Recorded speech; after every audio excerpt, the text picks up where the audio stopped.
Sloveniji imamo 2182 medijev, ki so večinoma v zasebni lasti. Vsebino medijev narekujejo lastniki. Ti med drugim zaradi slabega socialnega in ekonomskega položaja novinarjev mnogokrat izkoristijo medij za propagando svojih interesov. Uporabnike medijev bi tako moralo zanimati, kakšna je medijska agenda medija, ki ga redno spremljajo. V zadnjem času pa imamo precej primerov kapitalskih prevzemov medijev. Tukaj imam v mislih recimo tipično časopisno hišo Dela. Spravi, ko nek časopis, ki je morda ima najbolj prepoznan brand Sloveniji, nenadoma prevzame lastnik, ki o medijskem področju nima pojma, ki potem dela s tem medijem kot, bi rekel, slon v trgovini s porcelanom. Tokratna okrogla miza v organizaciji Društva novinarjev Slovenije obravnavala lokalne medije, njihovo neodvisnost, financiranje in lastniško strukturo. Dejan, si odgovorni urednik časopisa RTS 24. Ni ravno običajno in pogosto, da na čelo medijskega projekta v primežu lokalnih oblastnikov stopi tako eminentno novinarsko ime. Kako ti razumeš ta projekt? Jaz ga razumem tako, kot so me poklicali lastniki. Torej, ko so me poklicali, so rekli, da je njihova ambicija delati mestni, urbani časopis in to se je meni zdela fenomenalno dobra priložnost in to počnemo. Kdo te je poklical? Tu moram uporabiti citat mojega profesorja Mladena Dolarja, ko ga je Borut Mekina nekoč vprašal na enem intervjuju, kakšen avto pa vi vozite, mu je rekel, to se vas pa nič ne tiče. Pa ne zato, ker ne bi hotel povedati, ampak zato, ker se raven debate nenadoma spusti.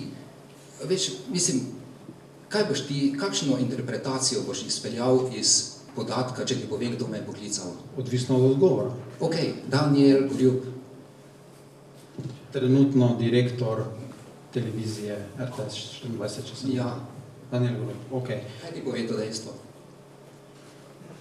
Kakšno interpretacijo? Čemu je bilo namenjeno tvoje vprašanje?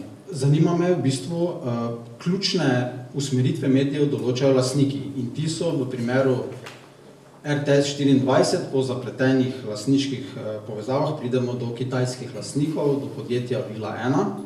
Kot smo že poročali, je skupina Večer, ki izdaja časnik Večer, v 40% lasti Uroša Hakla in 40% lasti Saše Todorovića in skoraj 20% lasti podjetja Hakl in Hakl, ki ga obvladujeta sin Uroš in oče Boris Hakl. Po podatkih poslovnega asistenta Bizi je Boris Hakl direktor in tudi lastnik 43,88% podjetja Hakl IT. Ostali lastniki tega podjetja so Pomgrad gradbeno podjetje 24,56%, Imorent Engineering in Consulting Murska Sobota 7% ter Panvita kmetijstvo in proizvodnja hrane 24,56%.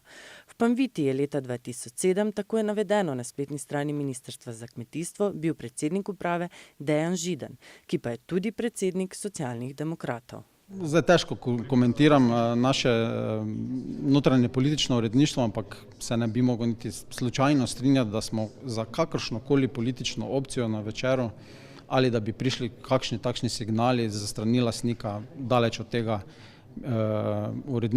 Odgovorni urednik Večera je Matija Stepišnik, on vam lahko zagotovi z vso odgovornostjo, da je uredniška politika, tako kot sem rekel, avtonomna in ne preferira dobenega, ker ne vidim niti razloga, zakaj bi koga preferirali.